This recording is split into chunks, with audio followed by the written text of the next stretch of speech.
नमस्कार गाइस, आपका हमारे YouTube channel news and school में हार्दिक स्वागत है। आज हम कक्षा 9वीं के हिंदी का एक बहुत महत्वपूर्ण पाठ कक्षा 9वीं के हिंदी व्याकरण का एक बहुत महत्वपूर्ण टॉपिक जिसका नाम है अर्थ के आधार पर वाक्य के भेद। वाक्य के भेद ये हमारे न्यू सिलेबस में है। ये व्याकरण का टॉपिक है। हमारी नई पुस्तक भी आ चुकी है हिंदी की, वो है गंगा पुस्तक, और उसका पहला पाठ हमारा है दो बैलों की कथा। इसे भी हम कभी करने के प्रयास करने करेंगे, लेकिन आज हमारा टॉपिक है अर्थ के आधार पर वाक्य के भेद। तो फिर बिना किसी देरी के इसे शुरू करते हैं। अर्थ के इसके अंदर जो मेन चीज़ है, अर्थ के आधार पर वाक्य के भेद में, आपने बचपन में छोटी कक्षाओं में पढ़ा होगा वर्णों के बारे में। वर्णमाला में आपने सबसे पहले वर्ण पढ़े होंगे, जैसे कि मात्रा होती है आ, ई, ये बड़ी ई की मात्रा और छोटी ई की मात्रा, ऐसे मात्राएं पढ़ी होंगी। तो वर्णों को मिलाकर हमारे क्या बनते हैं? शब्द बनते हैं। व्यंजन, इन सबको मिला के शब्द बनते हैं। शब्दों को मिला के हमारे वाक्य बनते हैं। और अगर आप कभी कॉम्पिटिटिव एग्जाम का पेपर देंगे तो आपसे ये सवाल पूछा जा सकता है कि भाषा की सबसे महत्वपूर्ण इकाई और सार्थक इकाई कौन सी है? तो भाषा की सबसे सार्थक और महत्वपूर्ण इकाई वाक्य है। ठीक है, इसमें वाक्य की डेफिनेशन पे हमें जानना होगा, क्योंकि जो हमारा टॉपिक का नाम था उसमें सबसे मेन वाक्य ही था। तो बिना किसी देरी के वाक्य की डेफिनेशन को भी जान लेते हैं कि वाक्य होता क्या असलियत में। तो देखिए, वाक्य जो होता है, ये है वाक्य। शब्दों का सार्थक एवं व्यवस्थित समूह वाक्य कहलाते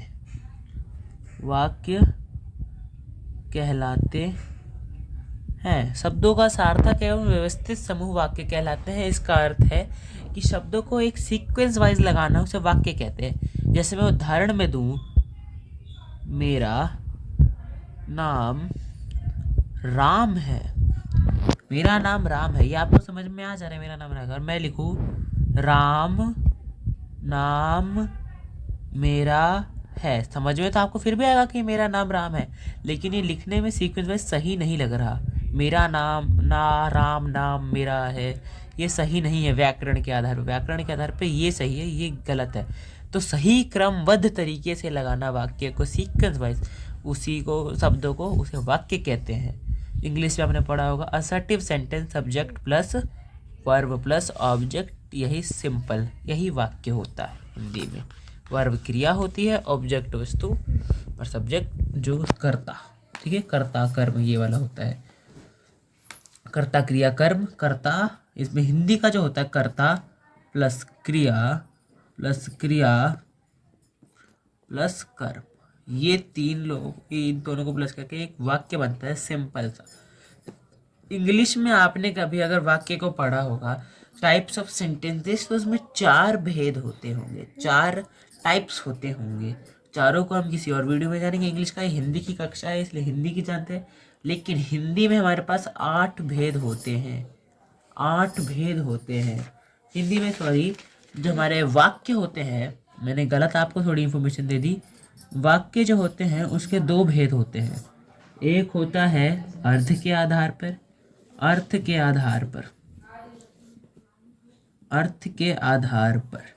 और एक होता है रचना के आधार पर। ठीक है, अर्थ के आधार पर जो वाक्य होते हैं, हमें यही कक्षा 9वीं में पढ़ने हैं। इसके अंदर 8 भेद होते हैं, इसके 3 भेद होते हैं। ये में कक्षा 10वीं में पढ़ना है। आप इनके नाम याद कर लीजिए। अगर आपको चाहिए कि वीडियो कोई 10वीं वाला देख रहा हो तो मांग सकते हैं, हम अगले वीडियो उसी पे बना देंगे। इसमें 3 वाक्य होते हैं रचना के आधार पर, कई लोगों ने पढ़ा होगा क्योंकि 8वीं का ही टॉपिक है। सरल वाक्य, प्राइवेट स्कूल वालों ने। संयुक्त वाक्य, संयुक्त वाक्य तीसरा। और मिश्रित, इसे हर जगह कई जगह मिश्रित वाक्य या फिर मिश्र वाक्य लिख दिया जाता है। ये 3 होते हैं रचना के आधार पर वाक्य के भेद। इसके बाद अर्थ के आधार पर हमारे 8 भेद होते हैं। पहला विधानवाचक,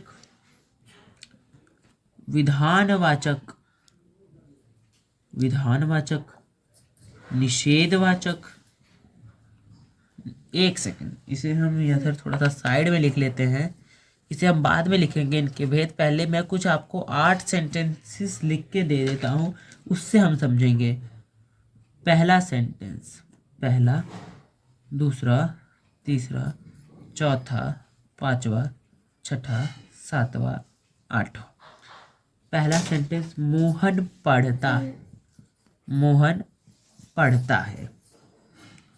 मोहन नहीं पढ़ता, मोहन नहीं पढ़ता। ठीक है। क्या मोहन पढ़ता है, तीसरा सेंटेंस, क्या मोहन पढ़ता है। ठीक है। अगला, मोहन, मोहन किताब पढ़ो, मोहन किताब पढ़ो, या फिर मोहन पढ़ो भी हो सकता है। मोहन किताब पढ़ो। फिर अगला, शायद मोहन पढ़ रहा होगा, शायद मोहन पढ़ रहा होगा। उसके बाद, यदि मोहन पढ़ेगा तो पास हो जाएगा। सातवां, वह मोहन अच्छा पढ़ता है, वह मोहन अच्छा पढ़ता है। आठवां, ईश्वर करे मोहन पढ़ता रहे। ये रहा, ईश्वर करे मोहन पढ़ता रहे। मैं ट्राई करूँगा अपने कैमरा एंगल को एडजस्ट करके कि सारे एग्जाम्पल आपके फ़ोन में दिखने लगे।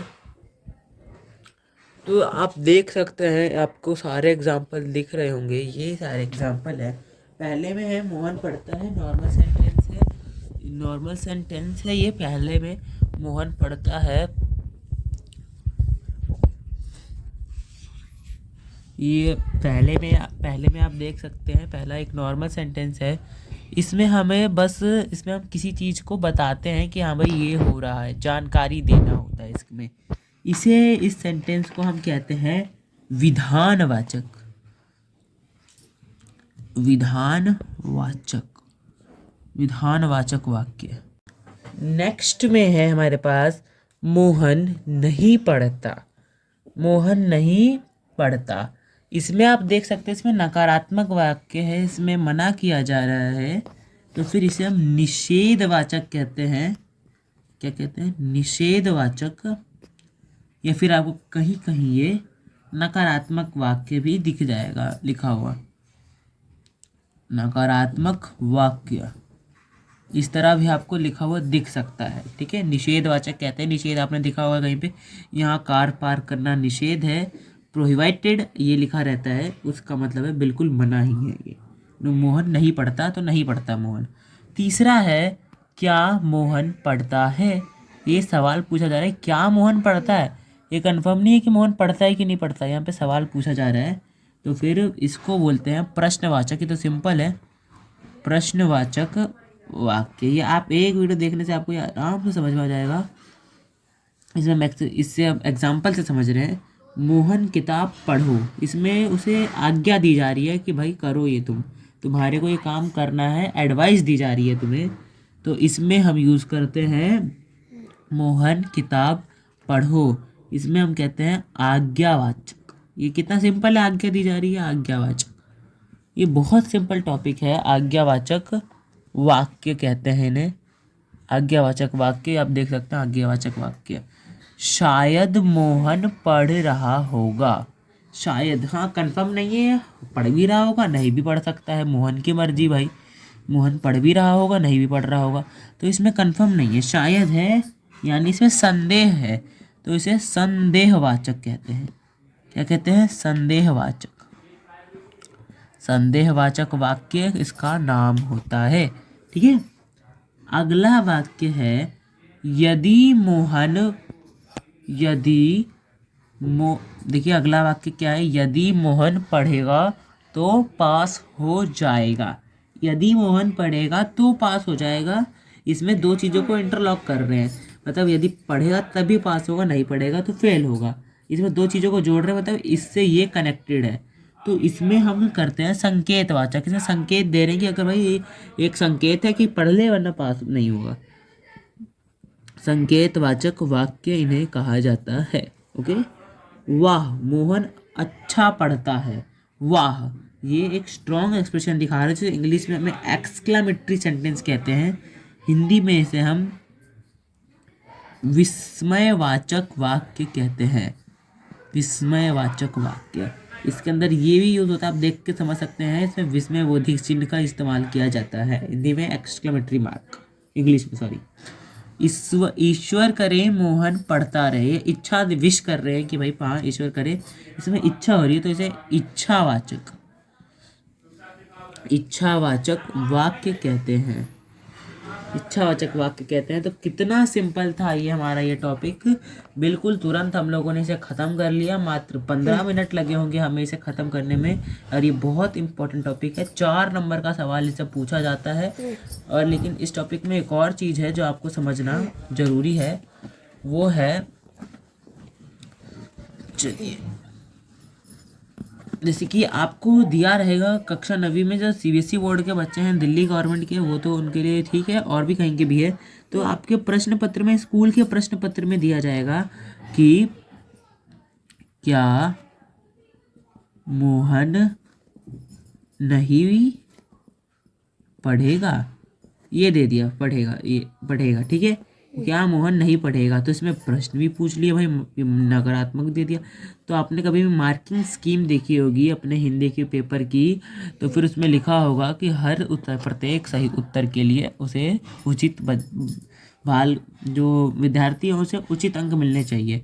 तो अगर आपने इसमें प्रश्नवाचक लगाया और नकारात्मक वाला या निषेध, जो भी दोनों नाम है इसका, निषेधवाचक लगाया, तो आपके आंसर दोनों सही माने जाएंगे। अगर आप कॉम्पिटिटिव एग्जाम का दे रहे हैं तो ऐसा सवाल नहीं पूछा जाता है, वरना क्योंकि बच्चे चैलेंज करने लग जाते हैं, जो बोर्ड मेकिंग, जो पेपर एग्जामिनेशन करवाती है कंडक्ट, उनके ऊपर वो नहीं करते, ट्राई कि ऐसे क्वेश्चन ना दे, वरना अगर देती भी है तो दोनों आंसर को सही माना जाता है या फिर इसमें बोनस मार्क्स दे दिया जाता है। ठीक है, तो फिर यही था इस वीडियो में। आपका बहुत बहुत धन्यवाद। हमारे चैनल को अगर आपको ये वीडियो अच्छी लगी हो तो सब्सक्राइब ज़रूर करें, और थैंक यू।